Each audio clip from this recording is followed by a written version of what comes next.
Welcome to the inexhaustible aquifer. However it comes, of exploring the world. Shakyamuni Buddha discovered, maybe not the first time, but deep discovery. Our own native ground. This.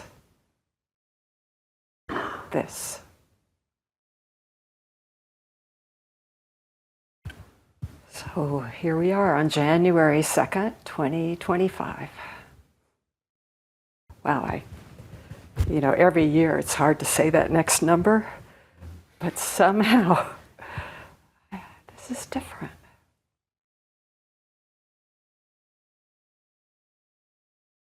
Kind of numberless number. 2 days ago in the early evening, some 60 people gathered here in and around the Zendo, spilling out, it seemed like on all sides. And of course also the online Sangha gathered to sit, to walk, to chant, to ring this beautiful Densho bell 108 times. However many times, 108. And there were so many newcomers here, people with bright faces, eager to find a meaningful way to, so to speak, ring out the old year and ring in the new, to acknowledge this turning.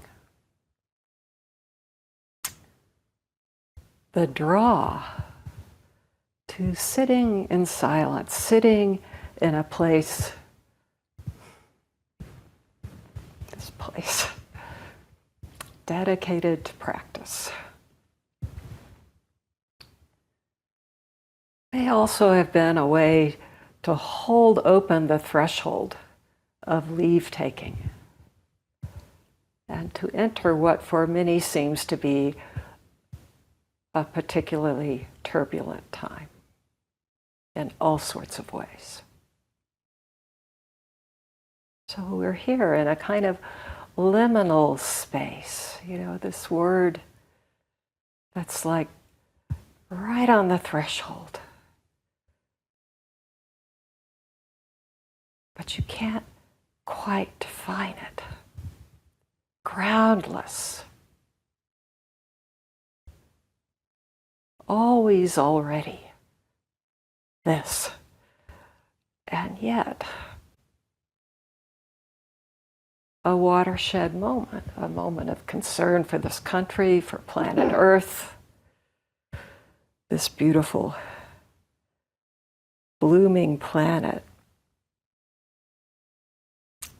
I don't know how long ago it was I heard Henry say this phrase about the mineral desert of our galaxy, and then there's this blooming planet. And now this, ongoing threat of extinction, and this war-torn world.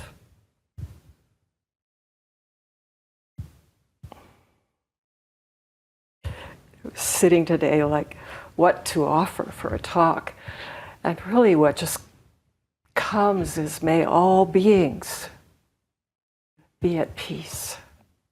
May all beings know love. May all beings awaken to who and what we truly are. Whatever the circumstances. So tradition has it, I mentioned this the other night, that the number 108 represents our delusions. Some traditions say our passions, our desires, which are actually innumerable. We ring the bell, we stamp them out, let them go. But it's not just our delusions, this 108. The number is a cipher for completion, this complete reality. This. And as we noted Tuesday evening, 108, it's also the count of the number of beads, prayer beads on a mala. And then there's this early sutra spoken by Bodhisattva Realization Protector, one translation, this early incarnation of Shakyamuni Buddha, called the 108 Gates of Realizing the Dharma. The last chapter before you get to the appendix in Dogen's Shobogenzo. So delusions, gates. Just as the hindrances can be portals, we say they're these hindrances, but they're openings for transformation, even awakening. And so also these 108 delusions. The Dharma gates are boundless, I vow to enter them all. These gates, boundless, innumerable, and always right here.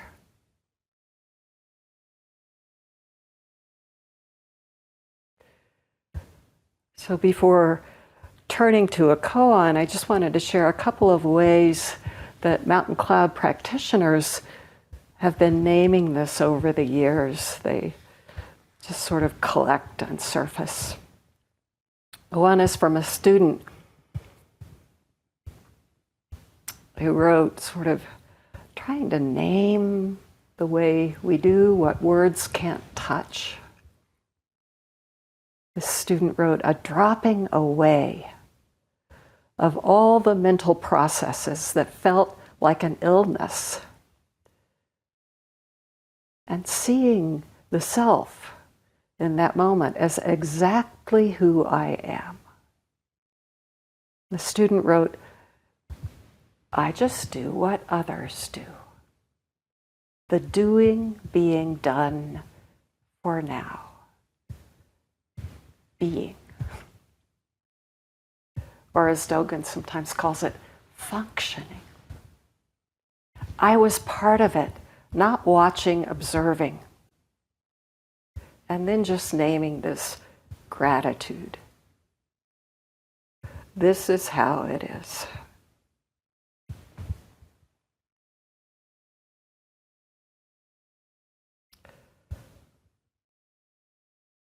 Well, that was a clear moment. I remember reading just in Rohatsu this wonderful poem by Ross Gay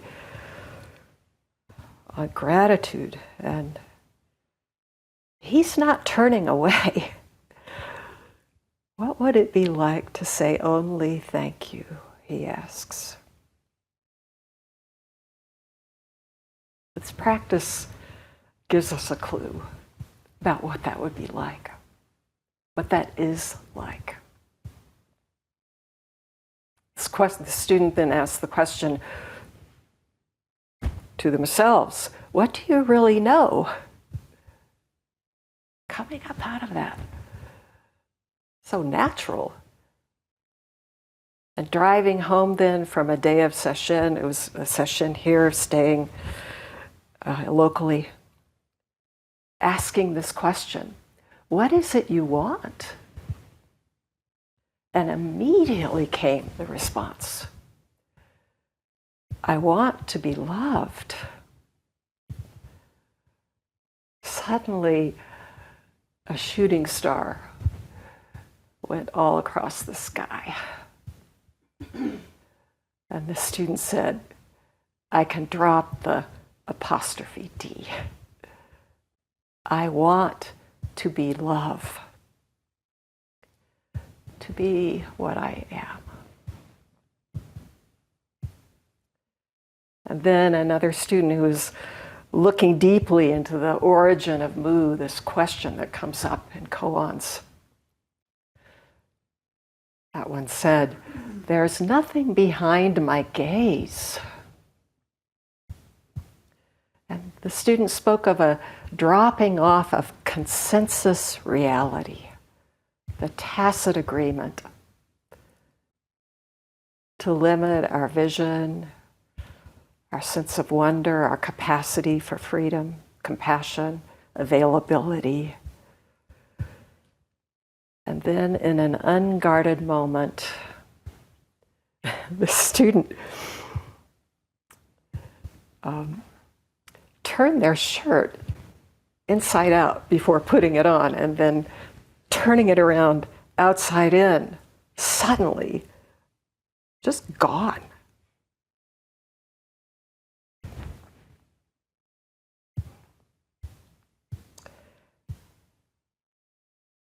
Yeah, that has something to do with this gratitude. And then one more memory came up as I was sitting with this today. It was a while ago, Scott, way back in 2016, in the Philippines with Ruben at a session. And just standing there outside at hearing, this is a sort of jungle, really. This sea of insects, this kind of cacophony of sound is how I received it. But what I remember is you said, "There is nowhere I am not."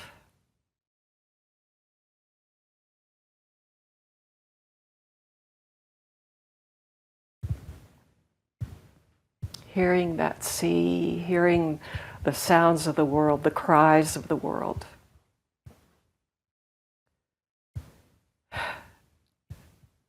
And right there is actually a cue about how to listen to one of these Zen talks, Dharma talks. Sometimes we say Teisho. There's a bit of this from a Zen teacher, Alan Lessig, how he puts it. Hear the words with your eyes, feel them with your lips and tongue, and smell them with your ears. Let your brain take a deserved vacation. Our brains, this amazing mental acuity, tools, but so inured to a kind of defined way of functioning. So what shows itself, what lands when those familiar boundaries release?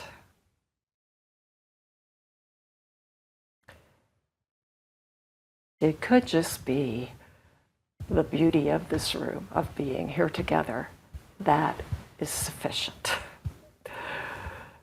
However, tonight, as a way of exploring these innumerable Dharma gates, I'd like to turn to one of Dogen's New Year's discourses, his Dharma Hall discourses. And this one is called The Advantage of New Year's. It's a big occasion, so there's a record of all these talks. But this was the Teisho that Dogen gave to his assembly on New Year's Day in 1241. I'm just going to read it and insert a few comments. So here's how he starts. Today is the beginning of a new year, and also a day with 3 mornings. I say 3 mornings because it's the beginning of the year, beginning of the month, and beginning of the day. I think he could have gone on to find about 108 beginnings. But he's talking about now. This Dharma, so current. The current running through each of us. That's his intro, and then he goes on. Dogen writes, "Here is a story. A monk asked Jinquin, or in Japanese, Kyosei, 'Is there Buddha Dharma at the beginning of the new year or not?' And Kyosei said, 'There is.' The monk asked, 'What is the Buddha Dharma at the beginning of the new year?' And Kyosei said, 'New Year's Day begins with a blessing, and the 10,000 things are completely new.' The monk said, 'Thank you, teacher, for your answer.' And Kyosei said, 'This old monk today lost the advantage.'" There's a flavor there. I mean, some translations say of that last line, "I'm not thinking so clearly today." But I like this for Dogen, advantage after advantage. You say, "Thank you." That's it. And Dogen then follows this with a similar scene. A monk asked Ming Xiao, Japanese Soren Shikan, "Is there Buddha Dharma at the beginning of the new year or not?" And Soren says, "There is not." Gone. If the monk said, "Every year is a good year. Every day is a good day. Why isn't there Buddha Dharma in the beginning of the new year?" And Soren responds, "Old man Zhang drinks and old man Li gets drunk." Fitting. And the monk said, "Great elder, you're like a dragon's head and a snake's tail." It's just an old way of saying you started out really strong and then you petered out. And Soren said, "This old monk today has lost the advantage." Or, "I'm not thinking so clearly today." So one story, two masters, actually rich with teachings, offered to Dogen's monks, offered to us. And there will come, as there always does, a follow-up by Dogen. Just a word about this bit of the story. Kyosei, a successor of Seppo, great master, a Dharma sibling of Unman or Yunmen. And Soren is also a disciple of Unman. Kyosei's teaching comes down to us in a case I've spoken about. I'm not so unfamiliar. That's really about his entry into practice at Seppo's monastery. It's kind of a lovely rhythm because it's the way Kyosei comes to Seppo and then the way we hear about a disciple coming to Kyosei. So Kyosei comes and shows up and he has a chance to ask the master a question. What would you ask? So what he says is, as a student entering this monastery, I ask you to point me on the way. And Seppo says, do you hear the water flowing over the dam? Kyosei says, yes, master.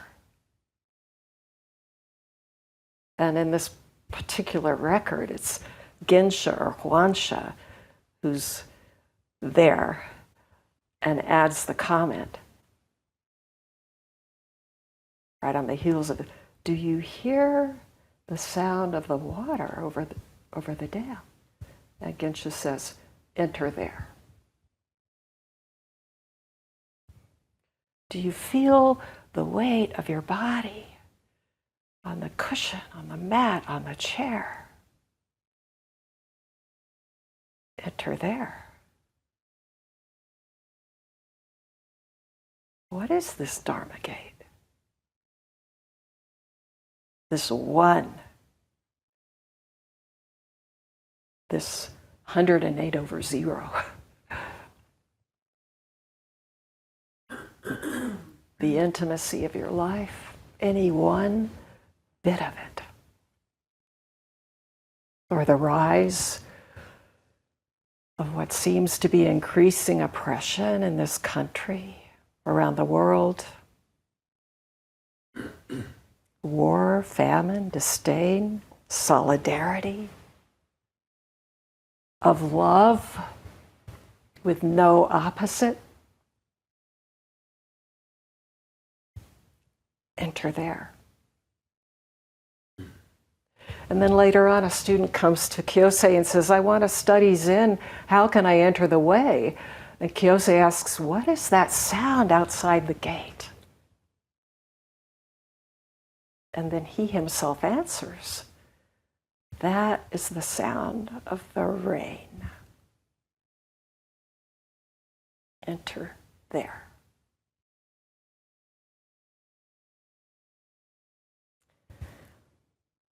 If we're lucky, I've always felt so lucky, something happens and puts our feet on this path, opens this practice, draws us in. We get launched into seeking, somehow what this tradition calls your true self, your true nature, or just our home ground. We say, they say, enter here, but enter is here. It is nowhere but here. And here is nothing but now. What is the Buddha Dharma at the beginning of the new year? New Year's Day begins with a blessing. And the 10,000 things are completely new.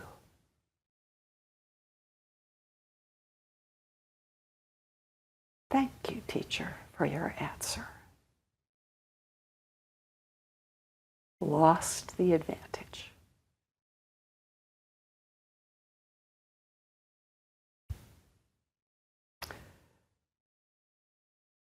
There is not. In this second scene, the monk comes back to Soren with what may be one of the strongest koans in the whole compendium. Every year is a good year. Every day is a good day.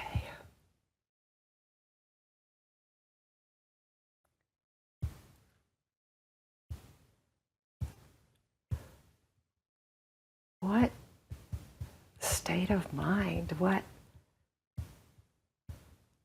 clarity, what openness might it take to be able to say that, to see that, to know that somehow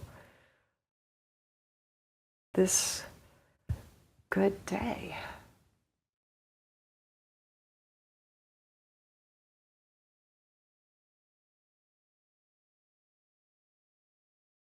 Here on the cusp of this year, or right in the midst.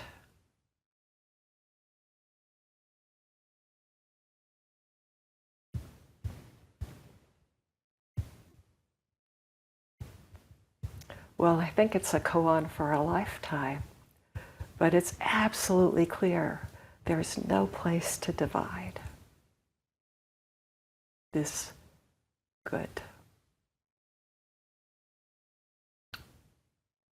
And the monk, even in the face of that, why isn't there Buddha Dharma at the beginning of the new year? Oh, this just reminds me of us, or at least myself, how you can hear the thing, the one thing, and just sort of, and Soren comes back. You know, old man Zhang drinks and old man Li gets drunk. It's a saying from Unman, and it might just sound kind of humorous to us because of New Year's and what people tend to do.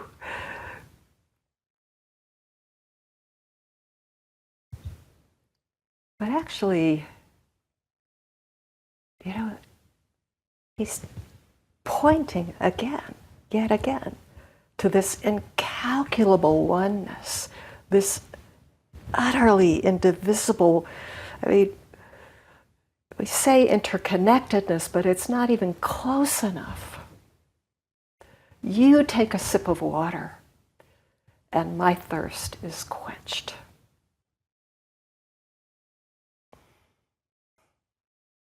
Nothing to do with drunk or sober. Wherever we turn,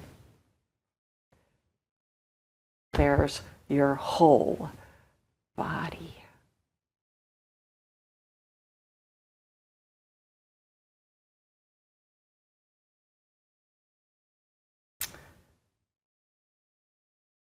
They might not really be talking about tea, but that's what comes up, this sense of, you know, taking a sip of tea, or the tradition says a sip of water, and you know for yourself if it's warm or cold. But actually just that cup of tea, or whatever it might be, that's transmission. That's the unhindered movement of the Dharma throughout space and time. That's this complete and infinitely dynamic.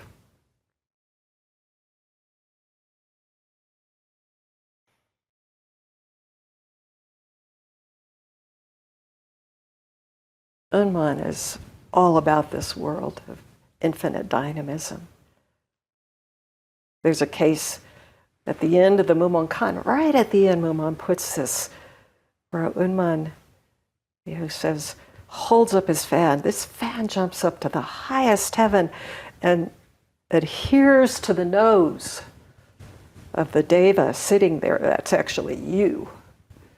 Or strike a carp in the eastern sea, and it rains, overturns a pan and rains torrents. This topsy-turvy dynamic world, thoroughly one, constantly changing.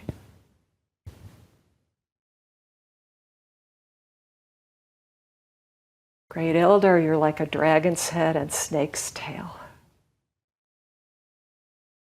Lost the advantage.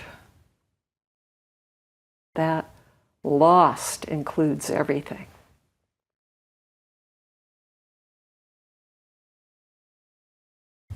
It also includes our current circumstances.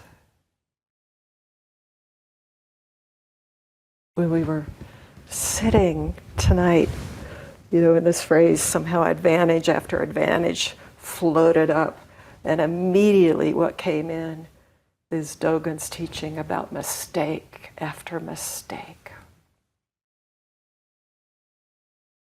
Shakyamuni Buddha is muddy and wet from slogging through the mud, chasing after, trying to save all beings.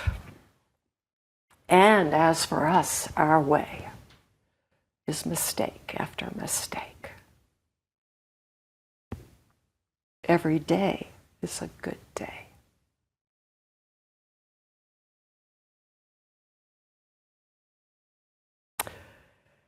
So this dialogue, which is so short and dense, is a setup for Dogen's teaching,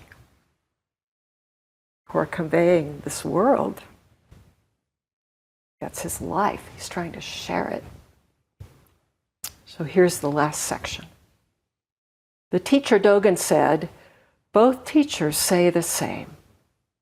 This old monk today lost the advantage." Hearing such a story, many people say these are good stories about teachers losing advantage in a dialogue.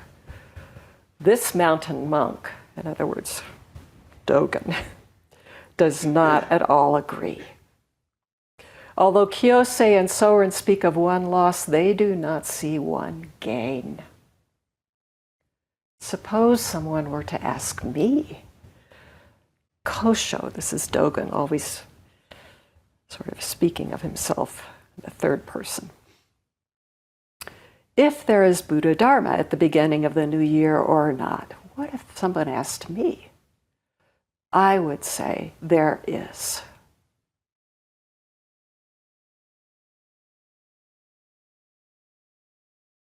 There is. Like candle, Buddha, flowers, floor, mat, sound. And suppose the monk responded, what is the Buddha Dharma at the beginning of the new year? I think Dogen's a lot freer than I am. He just says, may each and everybody, whether staying still or standing up, have 10,000 blessings. The traditional greeting of his day. Scott and I have great joy right now that Scott's grandson, Lincoln, is visiting us for a few days. And so we were just gathered at home last night, and in the course of the conversation, I mentioned that I was going to talk about this discourse today, and Lincoln was, well, what is it? And so I got it out and I read it.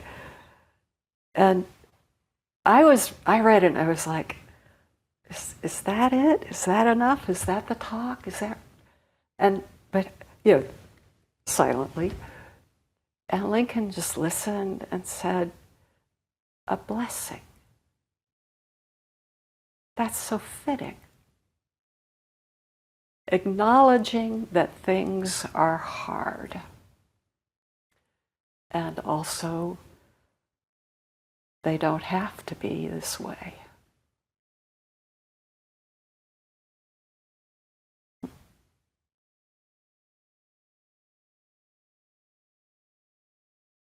It's the new year, and Dogen is just freely expressing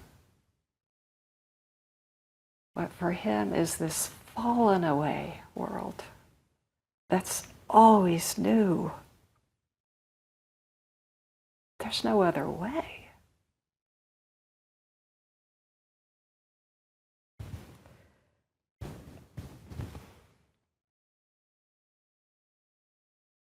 I just wanted to share that 2 years ago, a couple days ago, 2 years ago, Scott and I got married after a sort of long lead up to it. In a way inevitable, but also completely spontaneous. And so we married in a friend's home because the whole thing evolved so quickly. It ended up just amazingly perfect. And,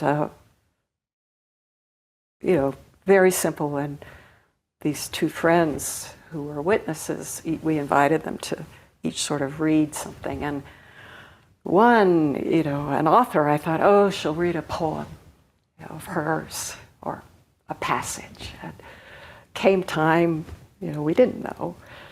And instead she read Dogen, this famous Genjo koan passage. It's the invitation. To study the way is to study the self. To study the self is to forget the self. To forget the self is to be actualized by the myriad things. When actualized by the myriad things, your body and mind, as well as the body mind of all others, drops away. No trace of enlightenment remains. And this no trace continues endlessly.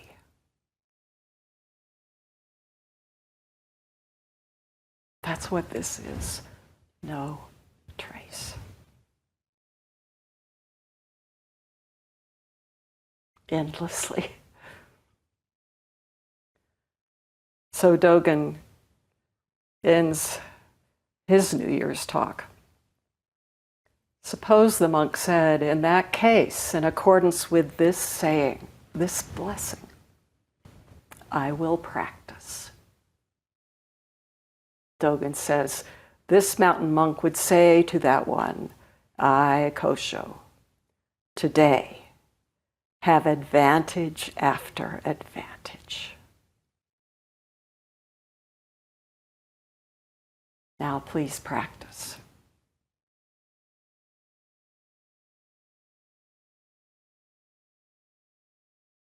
This Dharma doesn't depend on us in the sense of what we think, what we see. It's not contingent, but it urges us on to see, to taste and see.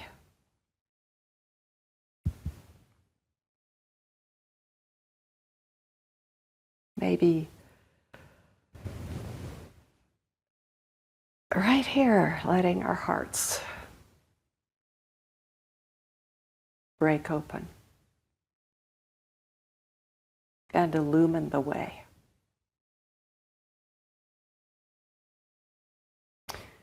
Advantage after advantage, including loss, every detail of our lives.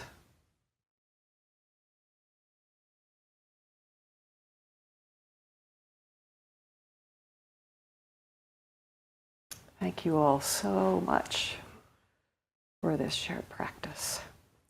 And let's